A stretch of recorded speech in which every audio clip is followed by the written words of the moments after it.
In the cave in the woods, and his deep dark lair, through the long cold winter sleeps a great brown bear. Cuddled in a heap with his eyes shut tight, he sleeps through the day, he sleeps through the night. The cold winds howl and the night sounds growl, but the bear snores on.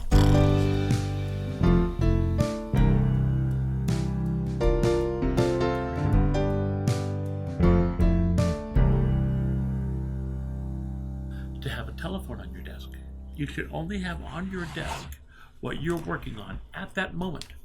And when you're done with that, you put that away and your desk is completely clear. And then we have another project to work on. And you cannot even put the telephone on your desk. That had to go in the top drawer on the left. So Was he OCD much? Or? Oh, Dad got his revenge. So Dad said he'd be sitting in his office discussing insurance policies with the salesman and the phone would ring.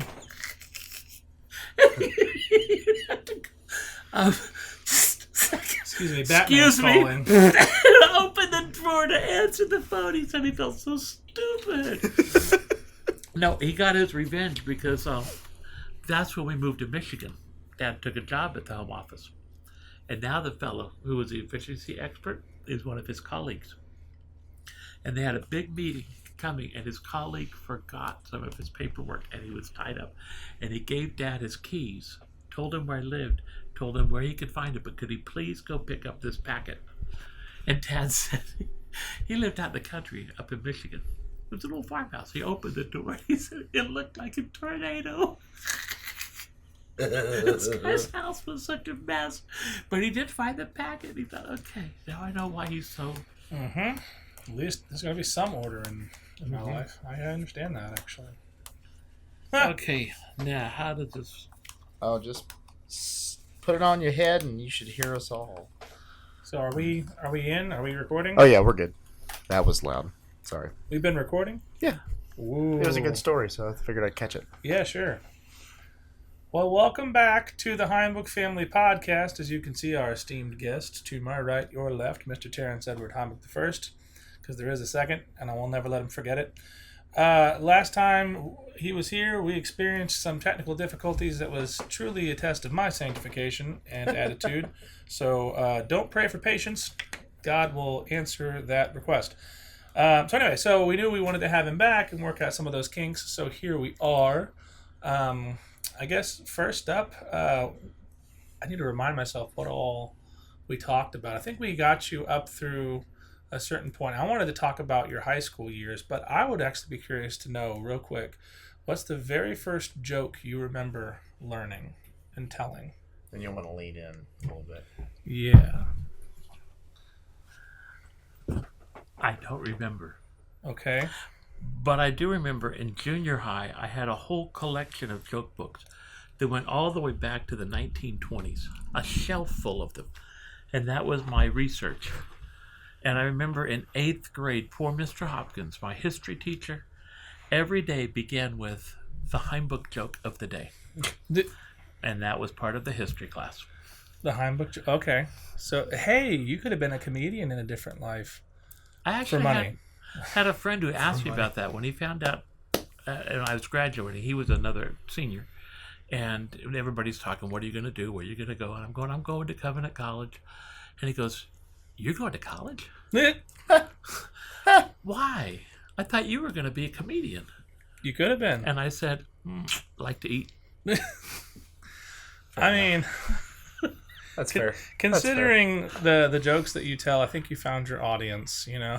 Yes. You're like, I'm going to teach middle school, high schoolers. That's my demographic. I'm just going to tell those jokes to them.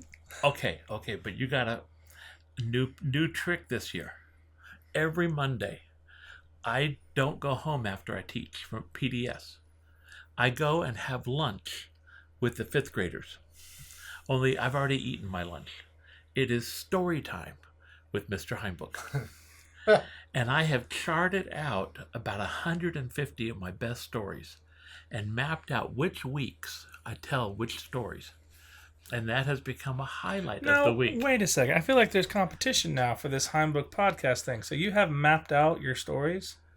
Oh, I keep adding to the collection. I don't want to forget them. Yeah, but like you have an actual written out collection? I don't write them out. I just write down what they're about. Right. Okay. Yeah, but see, we need a CD. We need a CD. we now. need to arrange for you to do this, but like have some of the grandkids, like the less interrupting grandkids, I guess, because they know that you're very kind. Oh, no. Bring them all. Okay. We have a good time. I was referring to mine, but We had story time last night. I had Peter's kids. Aw. And I had all three of them. Oh, that was fun. But yes, and we would just sit in the living room and I'd tell stories and they'd be, oh, Bob, tell us another one.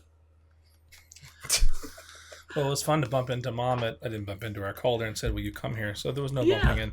But yeah, there's this book that Abigail was given, one of the first books, and it was And the Bear Snored On. And the Bear Snores On. That was it.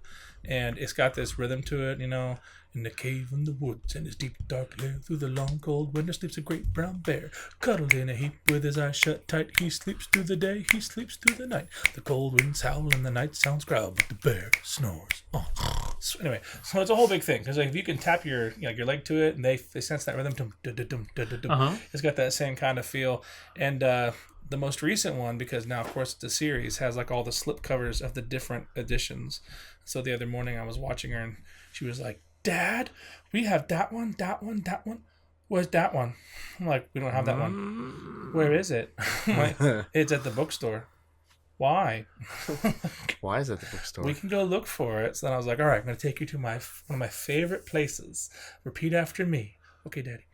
Barnes and Noble. I was like, Barnes and Noble. All right, cool. And then we were driving. I was like, you know what? I bet we could go to the one in Collierville. There's some good parks out there, too. Mm-hmm. There's the Hinton Park is under construction. Really? Mm-hmm.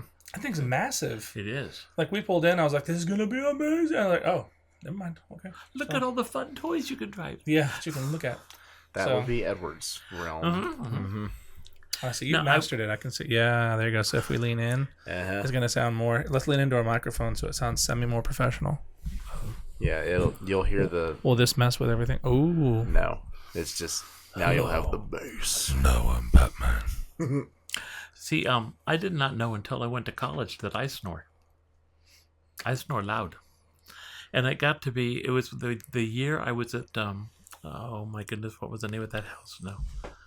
Anyway, I lived there my sophomore year with 8 other guys, and then I lived there my senior year with my wife. It was a lot more fun, that one, but. Can't imagine why. I'm in this room and there's 2 other guys, and it was called Nightmare, because they were both named Tom, and they hated each other. Oh. And I'd be careful not to use last names, but they were both great guys. Tom. The one Tom who slept underneath my bunk when I would snore loudly would kick me. He had long legs. He also kicked me in his sleep. He'd be playing soccer in his sleep. He was a PE major, which is okay, except they only thought you needed to take a shower when you went to church on Sunday. And so by the end of the week... I knew a couple athletic people like that. Mm-hmm. Their clothes could walk on their own. You could smell them coming. Jared. Sorry. But if I was snoring, he's kicking me. Oh, but dear. And across the room was my other roommate, Tom. And he would throw things at me. What? And so I would wake up in the morning and I would know how loud I was snoring based on how many pillows, textbooks, or stuffed animals were in bed with me. But then my third roommate, Kent Huff. Kent was a jewel. He took Tom, the other Tom's place. Yeah, very good. At the end of the semester, they parted company. That was shortly after Tom over there buried Tom over here's shoes out in the woods somewhere. As one does. We never found those shoes either. But every night... It's very effective. I wonder what he does for a living now. Yeah. But anyway, but Kent came and moved in, and Kent was a hoot. But if I'm snoring, he would get out of his bed and just grab my shoulder and say, Terry, you're snoring, please roll over. Took all the fun out of it, but... Wow. Wow. But I'm used to more abuse, I'm sorry. Yeah. I think it was my junior year in college. We were on chorale tour. And one of my former roommates was in the same room with me. There were 4 of us in the room. Now, we're at a room down here. And there was another room and a bathroom and then a door. And then a kitchen and then a door. And then a hallway. And then the master suite off to that end. The opposite end of the house. And the next morning, we're having breakfast at this house, and I had a sore throat.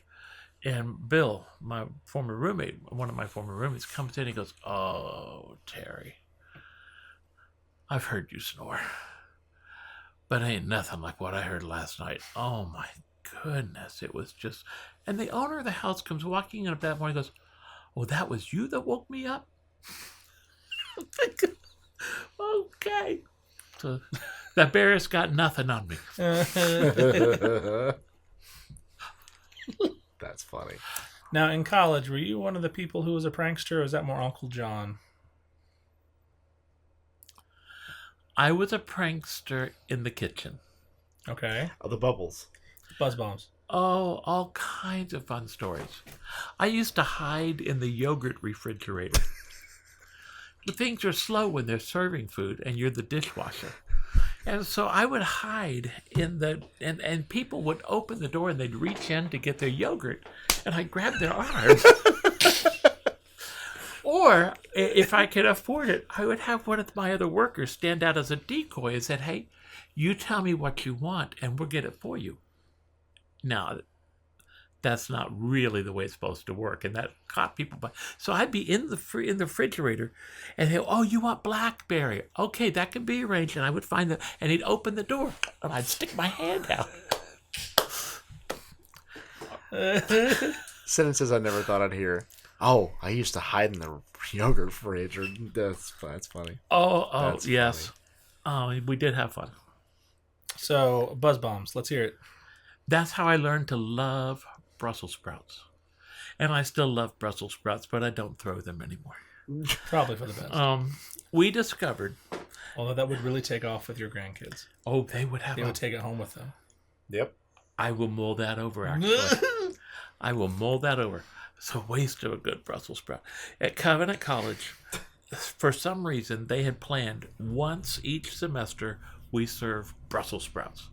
You have 3 4-inch pans on a serving line for 2 hours, and all they do is get soggy, and they're disgusting.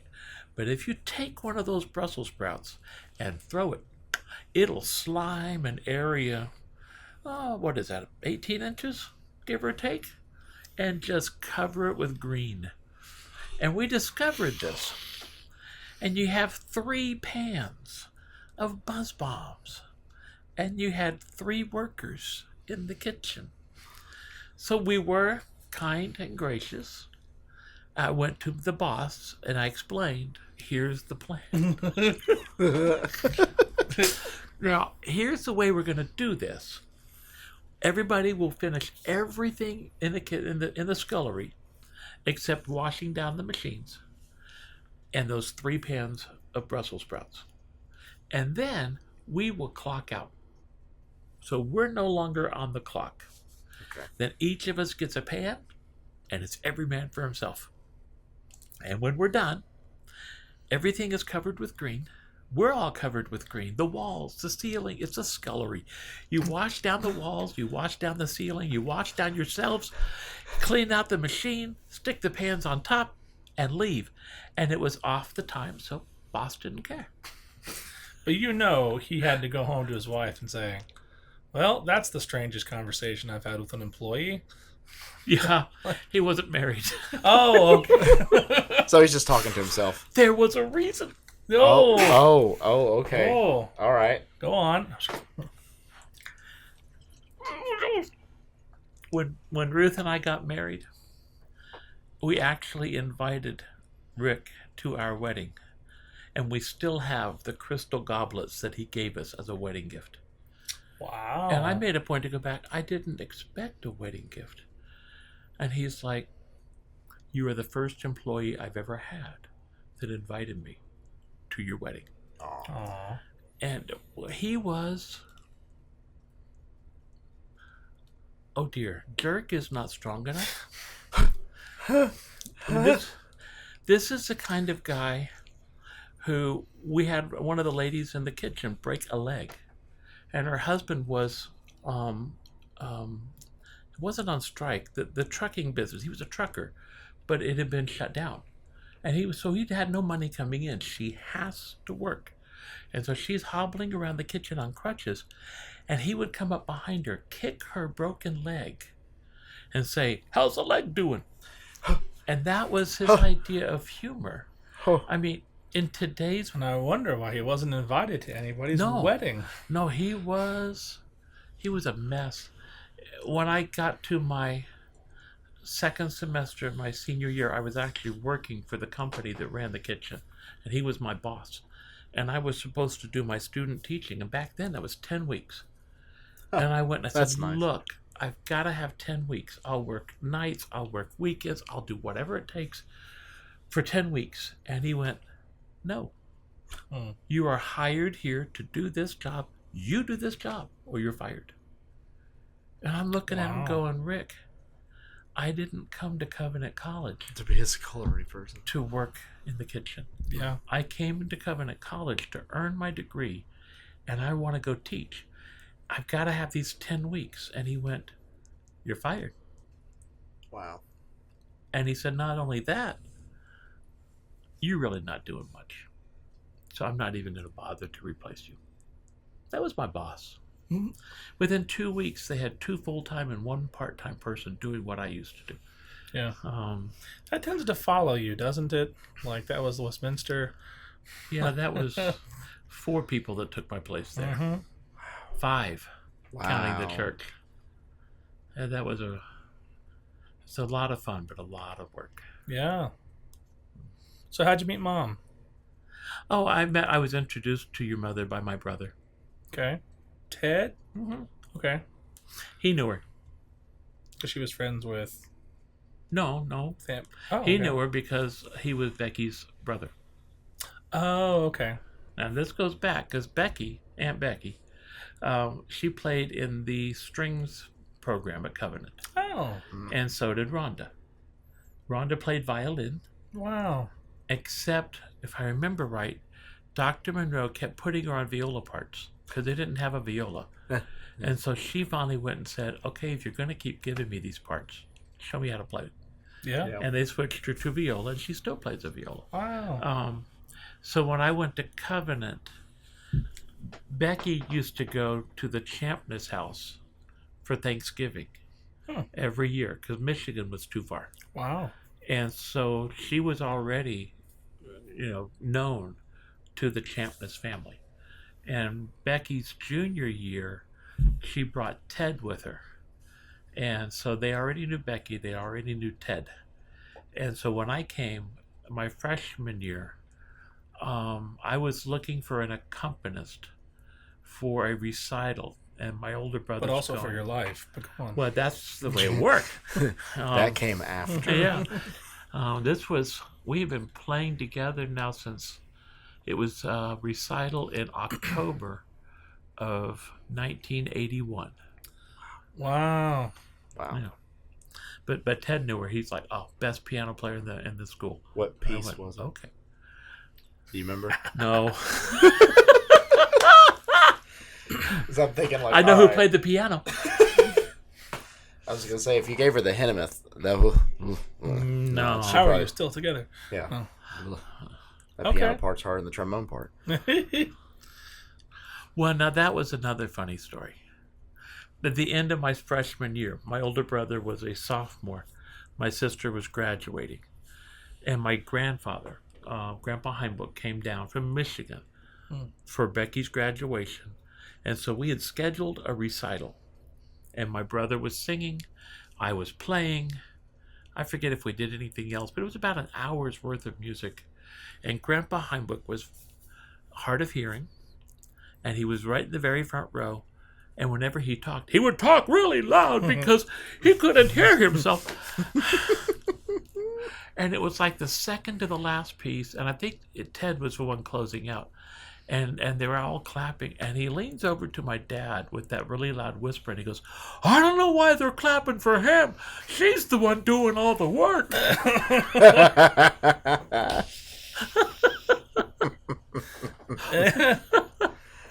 That's funny. So, what are your memories of your grandpa then? Your dad's dad?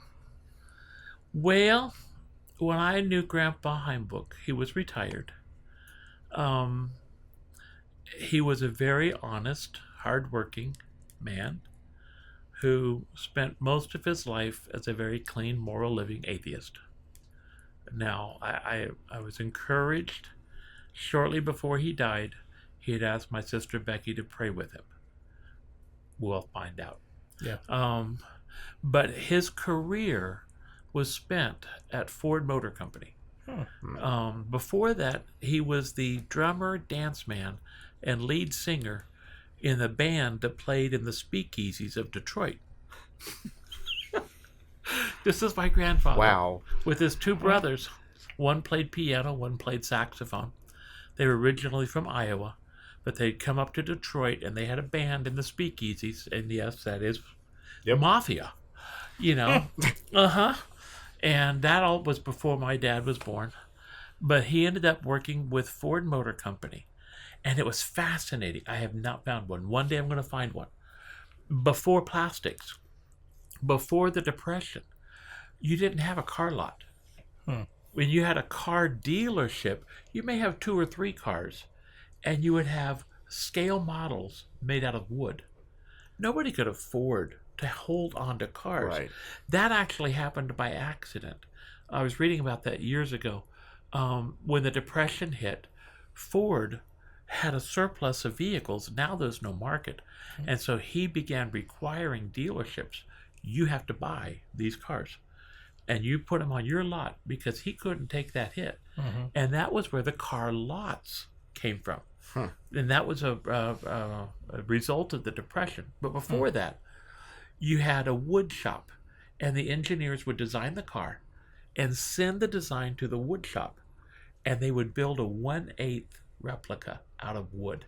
And that's what my grandfather did. Wow. Then World War II came. Now you have both car lots and plastics. The wood shops were shut down. But my grandfather was so loved that they ended up moving him into the office building as the maintainer of all wooden furniture. Desks, chairs, filing cabinets. And that's what he did for the rest of his career. If something breaks and it's made out of wood, you got Ted Himebook, and he was there. Wow. So he had a wood shop in his garage that was incredible. My dad often said it was a shame he couldn't teach. He had no patience. And so Dad never learned to make things. He learned to shoot because that was part of the requirements. My grandfather, they had, I think, 2.5 acres outside of Detroit.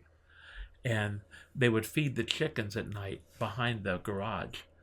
And then Dad would climb up on the toilet that had been put in the garage with a .22 rifle. And they had a window, and he would shoot the pheasants as they came to share the chicken feed. And he became so good at that when he was in the Army, he was a sharpshooter. Wow. Go figure. That's cool. Okay. Oh, another funny story. Yes. Stop me if I've already told you this. Well, Okay. Yep. You haven't Go told ahead. them. So You haven't told them, so. Okay. My dad, his freshman year, he came home from school, and his father met him at the door with a shovel and said, "We start digging today." Did I And tell he you goes, this? "Where's Mom?" I think I know this one, but go ahead. Okay. They were going to put in a basement. Yep. I do remember this one. Okay. That's a good one. Keep Okay. going. So they cut through the pantry floor in the kitchen, and it took them 3 years to finally get that basement finished. But they would haul dirt out 1 bucket at a time, and after 3 years, they had a basement, and that's when they started draining the attic to turn it into bedrooms, and that's when my dad discovered he had uncles. Those 2 musicians that he played back in the speakeasies. And Dad had no clue. So he literally cut ties. Did he ever speak to them? All again, 3 or? of them were so mad. Well, the piano player was an alcoholic, and so that's why my dad was never allowed to touch a piano, because Grandpa did not want him to be an alcoholic. The sax Piano will player, do that to you. I know it. The sax player became a Jehovah's Witness. Oh, yeah. Okay. And then my grandfather was an atheist, but clean living. And so when the band broke up, all this happened before Dad was born. Dad would have been born in 1933. So all this happened before Dad was born. When the band broke up, the three brothers all changed their last name. And my older brother Ted has the family Bible. And it's like something like Hadnbach, Heidenbach. But it's all German and it's in cursive, so it's not really clear. But it's a nice thought.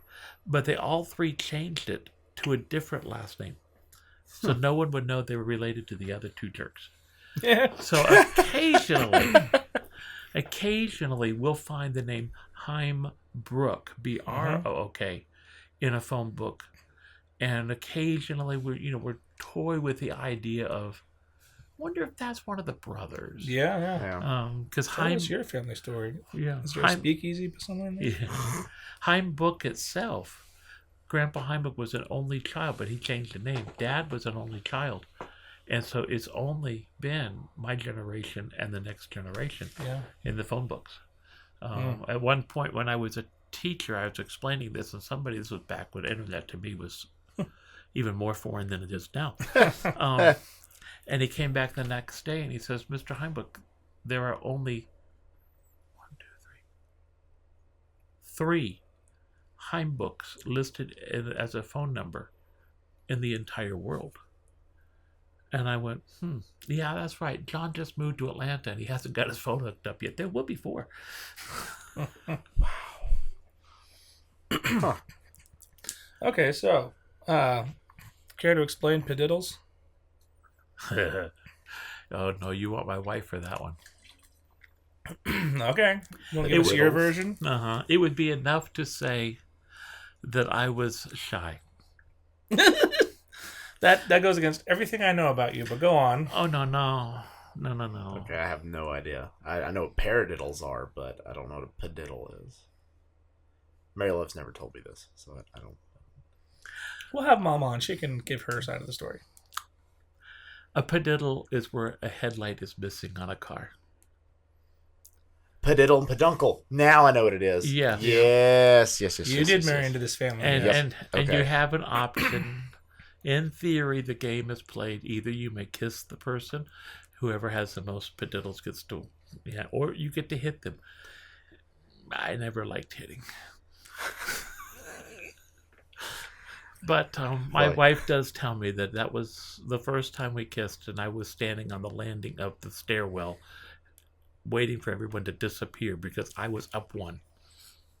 And I decided I was going to claim it.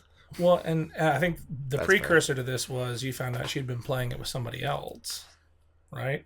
Oh, I don't remember that part. Really? I thought that you found out she'd been playing with other people in the van on a trip or something. Yeah, that sounds about right. So you were like, I want to play. So I want to play the game. Let me play the game. But I was one of those. I mean, I bought her a dozen red roses on Valentine's Day. You ever tried to give somebody a dozen red roses? Yes. Yeah. I hadn't. So I hid them. You hid them? Behind the pillar in the lobby, and I told my wife, but she wasn't my wife, I said, if you go look over there, you'll find something for you.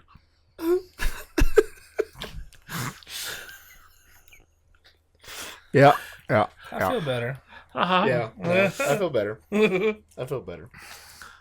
Okay.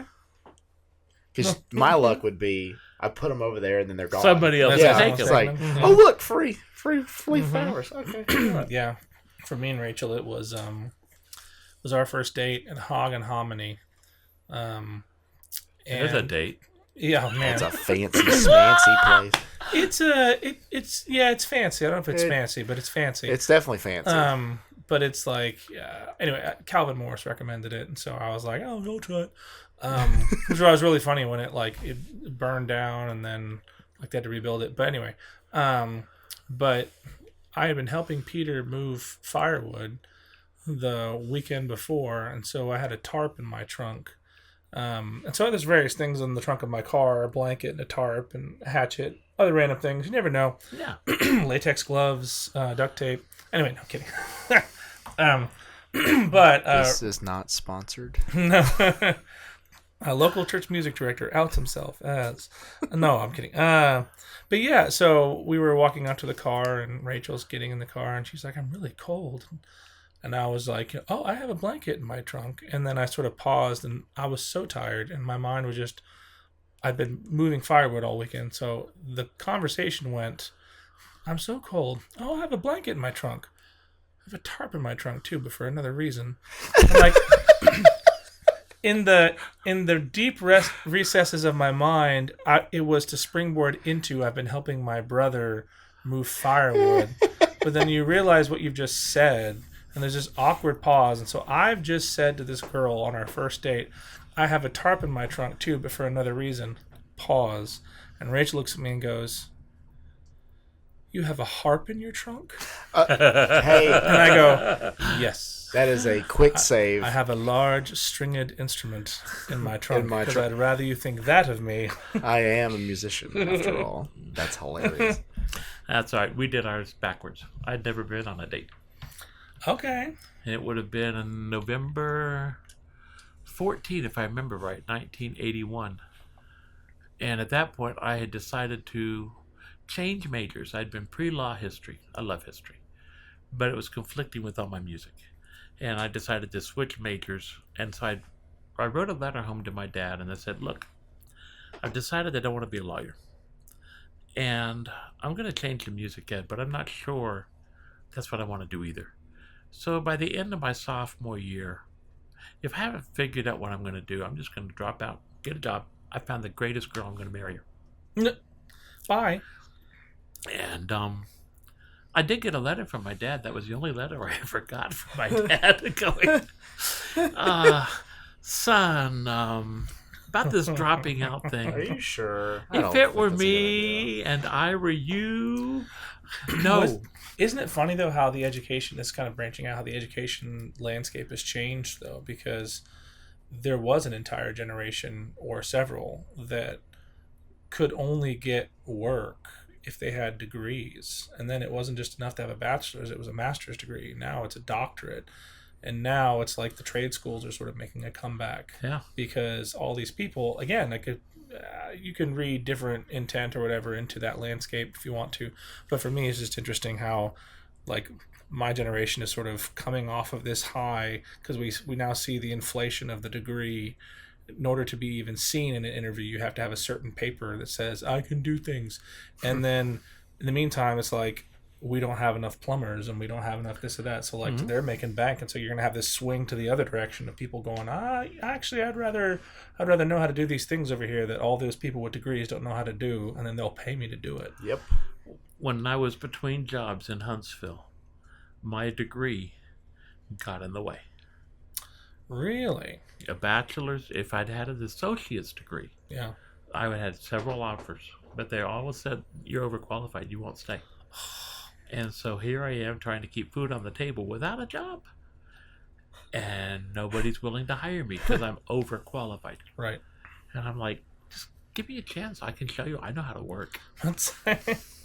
But I have to go back for a brief moment. Sure. Because that was November of 1981. We had never dated. And I knew that's who I'm going to marry. What I didn't find out until after we were married was she had already told her mom 2 months earlier, just sitting in church going, "That's who I'm going to marry." I was like, okay. So we were always just a little backwards. That's fair. And she was faster than I. Mary Love, when we first talked to each other, she knew who I was. I didn't really know who she was yet. Oh, no. You had carried her away. Oh, yeah. So she had fallen down the stairs. Mm-hmm. I'm going to go ahead and just preface it by saying that. And her backpack was like 60 pounds because she carried all her books with her. And to this day, I ask her why she doesn't. She goes, "Well, because I didn't have time. I had to get from place to." So anyway, she turns her ankle on the bottom of a step, and then she's just sitting there. And me and Scott are looking at her, and we're like, "Okay, we need to go help her." So Oh, that was Scott. Yeah, Scott was on the other side. Okay. So I only heard about your side. oh yeah. So Scott gets one side, I get the other, and we just pick her Uh-huh. up and get her up there, and then I'm like, all right, I'll get the backpack. And I was expecting like, okay, 30-pound backpack. So no, I had to engage and pick this thing up, and I was like, okay, this is because I was at that point I was strength training, so I was like, oh, okay, I do this like when I go to the gym. So I'm taking it up there. I'm like, what is in this thing? She goes, oh, it's every book that I need. And I was like, okay. Again, didn't know her very well yet. And then the first time we actually went and got coffee, what was it? I spilled my coffee on my pants. This was right before a concert, like right before the concert. I spilled it because we were laughing at. She was telling stories Peter did. Her and Peter went through things, so she's just telling funny stories like that. So she's laughing, so she's like spilling her coffee, and I'm telling her about my family, and we're just laughing, having a good old time, just spilling coffee everywhere. It was great. It was in the Starbucks and the bookstore in Memphis. It was quite fun. Nice. It was hilarious. But I had to pick her up, grab her, and get her up on the stairs. Cause You took her all the way to the car. I did. Uh-huh. Oh, I don't remember that. Well, but she told me all about it. That's the first time she really noticed you, and the first time your name popped up. Oh, okay. And it was like, and then I began hearing the name Andrew. And I'm like, and it was history from there. okay. Well, I just remember a number of people at U of M who were just like, I hear your sister's dating Cookie. Yeah. I was like, Yep. Time out. Cookie. Explain. What's who's Cookie? that? I was just like, Oh, that's a funny story. So it was my freshman year. It wasn't even the end of the first semester yet, and last name Cook, and I wore a Cookie Monster shirt to a. It was a Wednesday, and it was a full brass area workshop. Well, the grad assistant was there, Jim Ulrich, nice guy. He was taking roll because they were taking roll for the trombone studio, and he's looking around and he writes down Cookie on the lit because he didn't know who I was, but he knew my face, and he's like, oh, that's the Cook guy that's wearing a Cookie Monster shirt. We can find him later. Well, then my professor, Dr. Mueller, reads it and just is in love with it. That'll And work. from that point forward, I've turned into Cookie, and I was like, okay, all right, fine. As long as it's not derogatory, I'm fine. You can call me whatever. That's what I tell my students too. I'm like, just if you call me Mr. Andrew, that's fine. Call me Mr. Cook. Just don't call me something ugly. We'll be fine. I have to be careful. The older you get, the less you like, Mr. Himebook. Mm-hmm. But I really like, a lot of my kids will now call me Mr. Terry or Mr. H, and that's fine. But the other day, it's been 3 weeks ago tomorrow, one of my former students came and visited at church.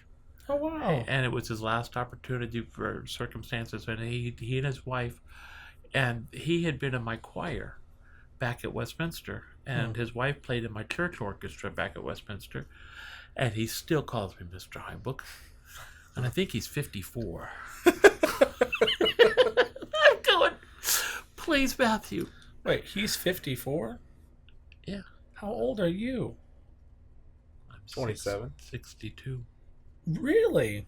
My students, from my first years of teaching, I was going to say, you were... are grandparents. Yeah. Wow. My students are Whoa. grandparents. Oh man. Yeah. Okay. Oh, I had it. Okay, obviously I'm not there yet, but I had this one. This is a girl in my class, and she goes, "Oh well, I was born in 10." And I went, "What? You're born in 10? 2010? Yeah. No, you weren't." And I'm like looking at her, and I'm like, "No, I was born in 2000." I'm like, "I graduated in 2010. No, you cannot have been born." "Yeah, I was born." And I was like, "Okay, all right, I'm old. Okay, I'm getting old. It's fine. 32. I'm getting old. It's fine. It's great." It's just funny when you start teaching. I mean, especially if you're doing any sort of student teaching, you're not that far removed from those students. Like, so yeah, to hear one of your students is 50 something, I'm just like, it makes sense, but like that would be early batch Terry Himebook teaching. He was a sophomore in high school, and I was a first-year teacher. Yeah, that makes sense. Yeah. Checks And out. even then, I had spent 3 years in Atlanta, so I was 25. Yeah. Yeah, so like you're literally, I mean, I don't know, like to me there's there's a whole different discussion to be had that's not necessarily like fun loving, but it is a fascinating conversation about how teaching style changes, teaching expectations change, not for quality necessarily, but even by dint of when you first begin, you naturally draw a certain energy to you because you're basically just one chapter away from these kids. Yeah. And so then you have to find a way to respectfully set those boundaries and go, no, like, there is a dividing line. Yes, I'm glad that we're close enough in age that you feel like, oh, it's just so cool to be part of this thing. But then to go, but I am the authority figure here. And so then it gets weirder. Like, as you get older, it's almost like a rite of passage. You know you've arrived when, like, kids they just know you're the adult. I get it. But when you first start teaching and you're young, you have kids who are respectful, and then you have kids who are just like, kind of like they want to subconsciously or not take advantage of that goodwill. And then you have to be like, okay, no, I have to be the bad guy right now. I'm sorry, because it feels wrong, because like we're only a few years apart. But. Mine was easy until picture day came. Because my last job in Atlanta, I was production manager for a manufacturing company. And the 3 supervisors that I oversaw together had over 65 years of experience between the 3 of them. I was the most recent hire. I'm the youngest person in the plant, and I run it. And so to me, that wasn't the problem. The problem came when we had picture day and the teachers weren't assigned a time. You just get in and get your picture taken when you can. Yep. And I rushed in to get my picture taken, and they got my picture, and the poor photographer looked at me and she goes, "Are you a sophomore?" Yes. And I went, "I beg your pardon." She says, "Are you a sophomore?" I said, "No, ma'am, I'm a teacher." And she's like, "I just finished taking pictures. I've never seen such big sophomores before. I just thought you were another one." And I knew all those sophomores, and it was a big class. Wow. But that was kind of a fun. Yeah, that's me. I'm a sophomore. That's me. Yeah, over here. Man, when I was in high school, my freshman year, I played football. 5'10.5" and I weighed 95 pounds. So if you're going to weigh 95 pounds and play football, you better be fast. I'm about to say. I was slow. You were the opposing team's best player. Mm-hmm. So my sophomore year, we moved to the country and I played football. Now, I was grown all the way to 105 pounds. I was 5'10.5" and I was still slow. And we got to the very end of the season. And the coach and I was fearless, but useless. And the coach and I had that talk, and he's going, "But don't worry.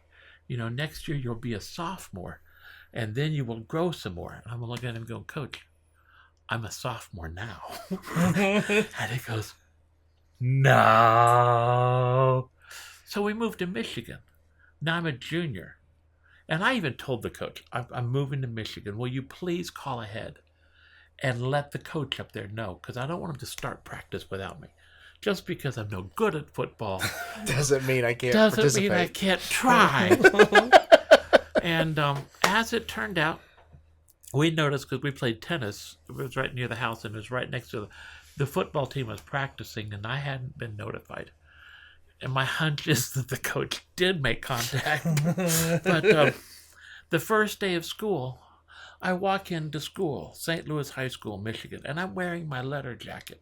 I had lettered in debate and forensics and band and in choir. I even had a letter for football. Why, I don't know. And I had medals hanging all over me, and I was feeling, big guy on campus. And I walk in, and I haven't got a clue where to go. I've got 3 stories in a basement. And I'm looking around bewildered, and the vice principal comes out of his office. I can't remember his name now. He was called The Rock. And he was hard on everyone except Himebooks. He loved us. Ted and I came home for Christmas. We walked into the building. I'm wearing my old letter jacket from Kansas. He's wearing his old letter jacket from Kansas. Different jackets because he went to Hutch High and I went to Fairfield. But neither one of them were the school. And he was, "What are you doing?" "Oh, it's you two." "Whoa, come on in." But that was just who he was. And but he comes out of his office, and I'm looking bewildered, and he goes, "All right, now you're a freshman, so what you're going to do is you're going to go down." And I'm like, "How would you?" "Please." I'm a junior. Penciling a little mustache. Yeah. I tried to grow a mustache for the school play my senior year.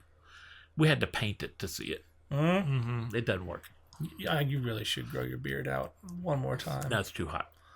No, it doesn't matter when. Just needs to. Besides, it would be white. I'd be Santa Claus. I know. I'm fully aware. Now that would be fun That would be on Christmas. Dad, if you grew out your beard for the TSH Christmas concert, Oh my god! Well, he'd have to fight Mark Vaughn for that one. Oh, dueling yes. Santas, give them both lightsabers. Hey, guess what? Okay, so this is total aside. Sorry. I'm a grown man who has like 3 lightsaber toys in the corner because you never know when the Force will awaken. I don't know. But my wife, we just celebrated her birthday with her family, and her younger brother, who is a grown man who holds down a job, who gives great presents. And I say this with a preface, Daniel, you really do give great presents if you ever watch this. It is just funny to me that all those presents, as great as they are, tend to involve you needing to be there, which is really fun for me because it's great. You appreciate community. That being said, of all the things I could have predicted, he came walking in and he had this box and he just sets it on the table. And I look at, oh, look, he got her a lightsaber. He looks at me, looks at his mom and goes, you told her? Or you told him? And she was like, no. I'm like, I'm just guessing, dude. Wait, what? What? And turns out he got her not just any lightsaber. He got her like this heavy duty, like the blade portion is made of like what they make riot shields out of. It's made for people who do professional dueling with lightsabers, which is actually a thing. And he just so happened to have bought a second one for himself. And he looks at my wife and he goes, this is great. Like when you get yours up and working, if you ever have some free time, come over to my place. We can play.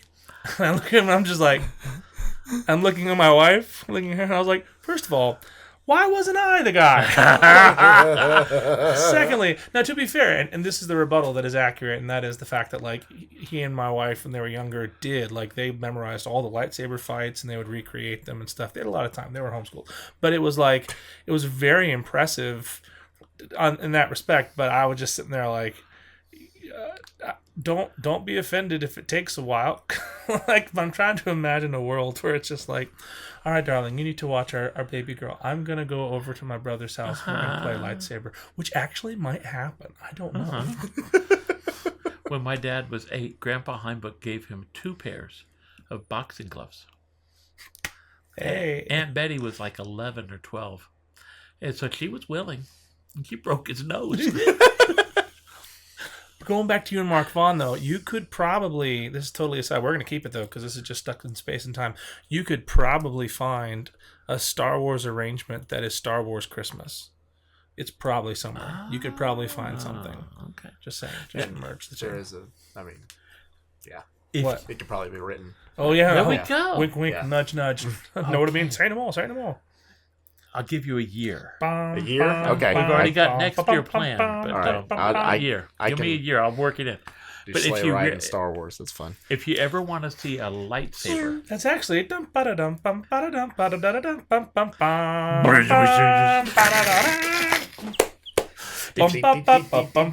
instead of a whinny, it's like a. if you ever want to see a lightsaber, Sorry. I work at PDS, and they have just put a fence across the front of their parking lot. Praise the Lord. There was a need for that, and they put in gates. And during the daytime, they look like gates, but at night, it's bright green lightsabers, 8 feet long. That's great. That's hilarious. You saw the original Star Wars, right? I was in 8th grade. I saw that one 3 times. That's the only movie I saw more than once. Wow. When I was growing up. And did you pick up on the anti-Vietnam sentiment that was very... I'm kidding. I have no idea, but I know it's there, the big thing back when I was growing up was that there was a huge controversy about Christians going to see Star Wars. Because originally, it was supposed to be fabulous. The good guys were white. The black guys were black. And you knew who the bad guys were black, but yeah. Yeah, that one. The bad guys were Just black. making sure I addressed that. Yeah. Sorry. So anyway, and so all the Christians were sending their kids to go see Star Wars. And then it came out that the guy who wrote Star Wars, oh my goodness, and I should George Lucas, yes. it was all Mysticism, yin yang. Indian, yeah. yang, and he believes it.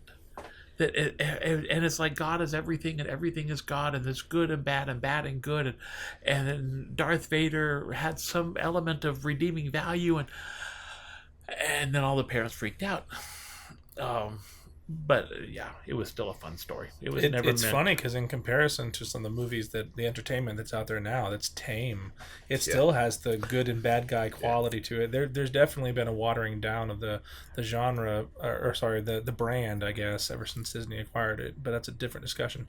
I will say though, because at some point you and I are going to watch Rogue One. So this TV show that just came out recently is called Andor. Just finished the second season, and it plays into the movie Rogue One. And Rogue One shows how they find the plans for the Death Star, and then it literally leads into the opening of Star Wars: A New Hope.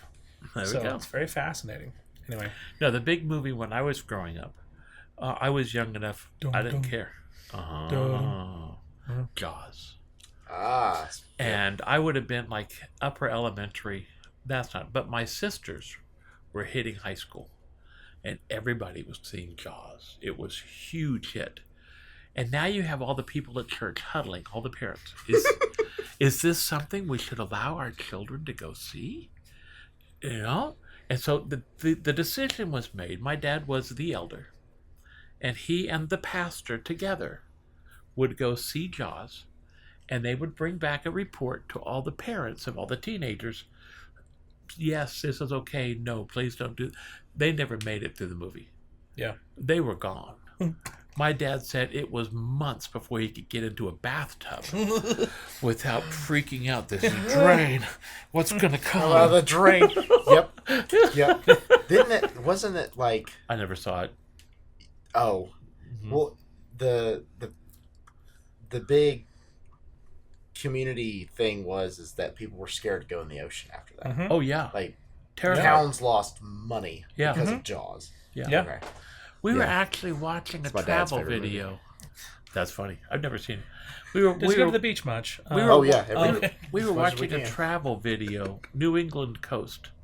I want to say it's like Rhode Island or something like. But anyway, and it was they mentioned and this was a village where they filmed Jaws, and I was like, I never pictured Jaws in New Yeah. England. Oh yeah. Yeah.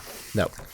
Man, I'll tell you though, like, so this would be what your dad did with the pastor is basically like the Plugged In or something like that. Movie reviews now. Mm-hmm. You're like, someone's got to go watch that? Ooh, like, I don't want to. Nowadays, we have a filtering service called VidAngel where it edits out things. I was telling this to someone the other day.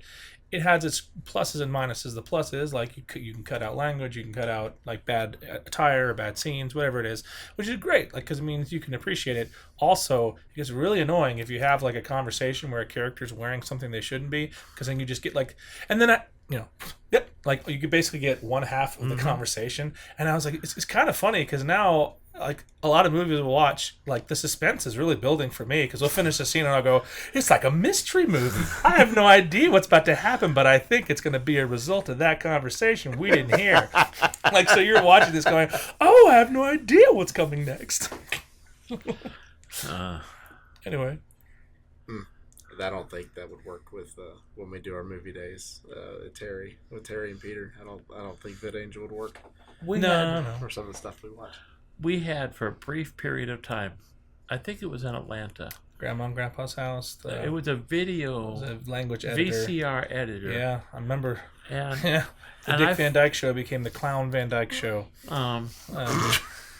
But I remember because for the first time in my life, Just- I could watch the movie Patton. Couldn't But- hear much of it. No. It was great. Still is, yeah. Holds up. But you only got half the dialogue. Yep. And it was the movie Glory, Oh man, which Denzel is a Washington, great Matthew Broderick. movie. Yep. but the language and Mm-hmm. it was like I was in a theater once. Oh goodness, Steve Lawton and his wife Ruth and I forget what movie we went to see, but they had just discontinued, and we ended up at the movie on Golden Pond. Oh, and after the movie was over, my friend Steve, and I love Steve, he was going, "Oh, wasn't that a great movie?" I'll tell you about Steve in a minute. But wasn't that a great movie? And my wife was going, but didn't you find the language a little disturbing? He goes, oh man, that language, it was terrible.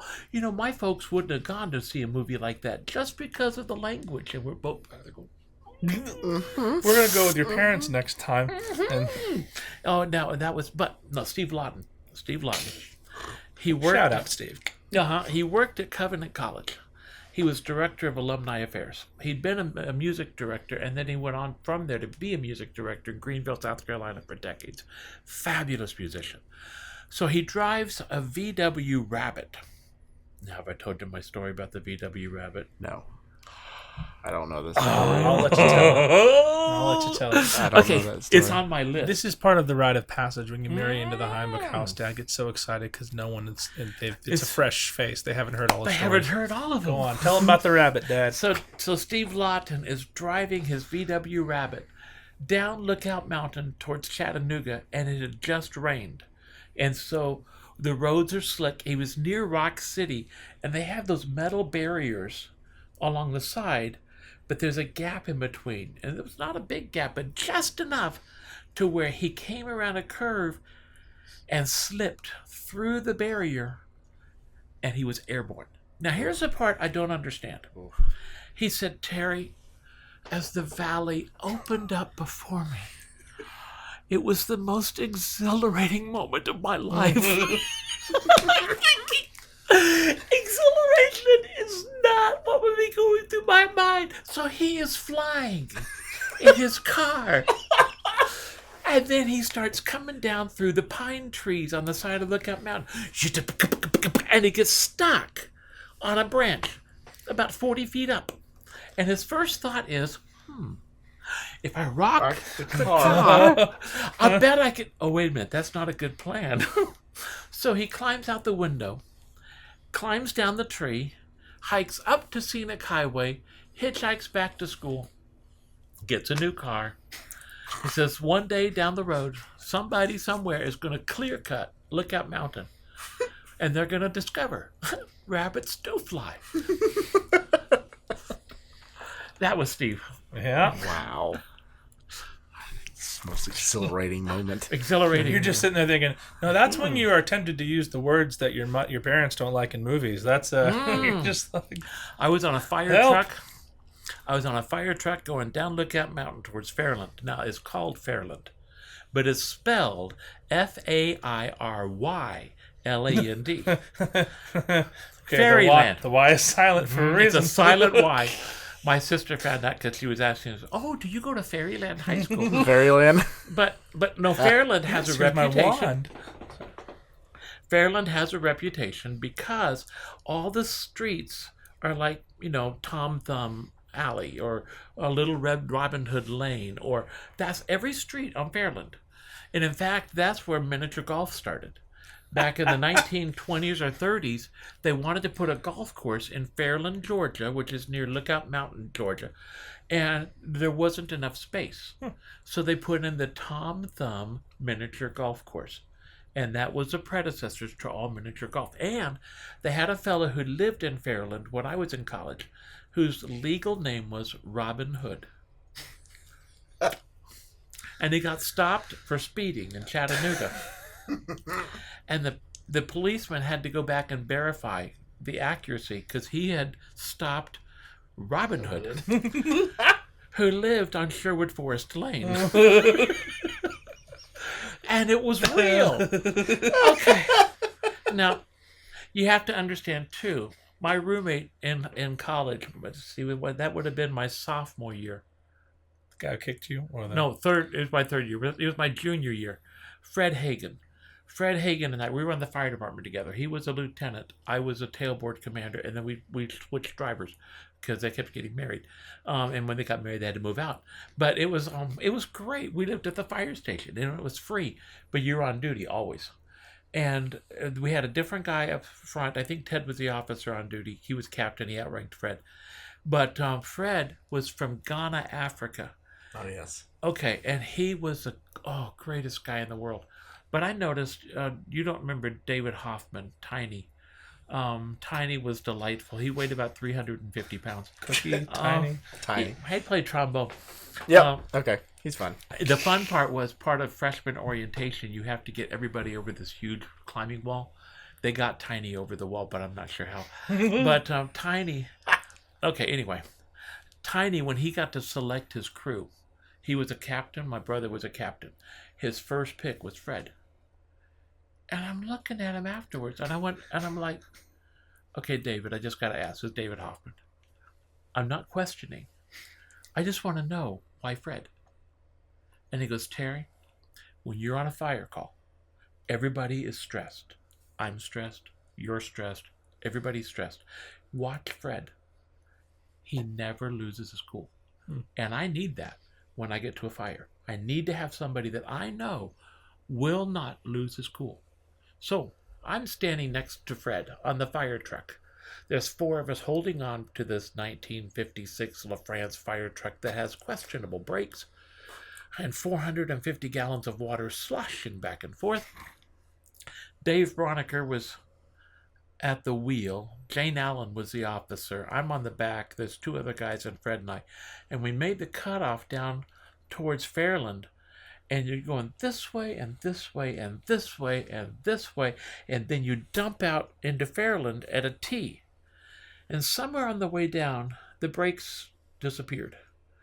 They decided to take a vacation. And so on the back, we're just swinging back and forth. Of course, I'm hitting Fred about here, but we're just swinging back. And you're wearing a 35-pound air tank that comes with a $100,000 life insurance policy, because if you fall off, it'll snap your spine and you're dead. Okay. Now, David's at the wheel, and he's freaking out. I have no brakes. And Jane Allen's going, what do you mean you have no brakes? We're on the back, holding on for dear life. We hit that T. Opened up. Yeah, that's what I was thinking. We hit that T, and David Broniker had the wisdom and the experience to know, don't go right. It's an easier turn, but it's downhill. Go left. It's a hard left. And then it goes uphill, and I can get this truck back under control. We hit that left turn, and we were on 2 wheels. And I am sliding over into Fred, and my life is flashing before my eyes as I'm picturing the truck rolling off the mountain. And we made it around the corner, and the truck bounced twice, and then it came to an even keel. He brought it to a stop, and then we went on to the fire. And as I'm sitting there breathing and being grateful to breathe, Fred looks down at me and he goes, you know, Terry, David sure seems to be in a hurry today. And that's why Tiny picked him. And on that note, I think that's about an hour's worth of stuff. So. Yeah. Yeah. It's right at Good. an hour. I feel like we semi-redeemed ourselves after the last kerfuffle, which was by no means a disaster, but I want to make sure we had another. We'll have you back. You'll be our recurring guest, because we need more of these stories. It's cheaper than therapy, you know. I'm saving a whole collection of stories about my father. Okay, good. Mm-hmm. Well, it's a package deal. Okay. Package deal. Okay. Okay. Let's plan on that then. Okay, because I want to make sure we won't get it before Father's Day, but maybe we can get it out in the next couple months. So, okay. You want to tell it now, or? Oh, no. No, that's a whole other thing. Okay, good. It's a whole nother hour. Good. I look forward to it. Thank you very much. I appreciate it, Father. Pop is more fun. Yeah, well, it doesn't quite work in this it's case. cuter. It's cuter when it's a little kid. Yeah. Uh-huh. My daughter has learned the word holy, but not like holy, holy, holy. She knows that song too, but the word holy, like WHOLLY. I don't know where she picked it up, but everything's a holy something. That's a holy big one, Dad. You know, instead of really, that's a really big one. Mm-hmm. So yeah, so she'll walk around. She'll be like, "We had a holy good time with Pop." I'm like, "You had a what?" And then now she's potty training, and she'll be in the other side of, Daddy had a holy big poopy. Come look. No, I'm good. No, that's the thing I don't understand. Come look. Why do they want you to come look at it? It's like, look what came out of me. Samuel does that. He goes, Mommy, what? come look at my poop. Like, says it like that. And I can hear Mary Love go, okay, here I come. And she's all excited. And I'm like, whenever he says to me, I'm like, no, I don't want to come see it. But it's big. No. Leave. No. Okay, just flush it down the toilet and wash your hands, please. Okay. It's a holy big one. Anyway, but yeah, she said that. It was like, we had a holy good time with Pop. I'm like, a holy good time. Oh, okay. I mean, he's a Christian man. It makes sense. But apparently. Anyway, cool. Till next time. Till next time.